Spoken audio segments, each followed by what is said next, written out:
اسرائیل کی تاریخ میں سب سے بڑی آگ کا سامنا۔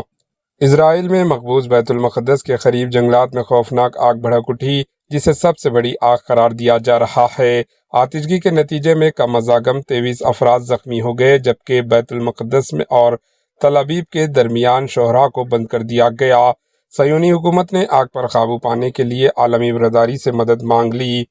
تل ابیب نے چہارشنبے کو شدید گرمی کی وجہ سے لگنے والی آگ پر قابو پانے کے لیے بین الاقوامی امداد کی درخواست کرتے ہوئے کہا ہے کہ اسرائیلی حکام نے وسطی اسرائیل کے کئی علاقوں کو خالی کروا لیا ہے اور ایک اہم شاہراہ کو بھی بند کر دیا ہے۔ یہ آگ اب تک اسرائیل کی تاریخ میں سب سے بڑی آگ مانی جا رہی ہے۔ Bureau report, AHN news. AHN news کے YouTube چینل کو سبسکرائب کریں اور بیل آئیکن کو دبانا نہ بھولیں تاکہ آپ کو ہر نئی آنے والی ویڈیو کا نوٹیفیکیشن بر وقت مل سکے۔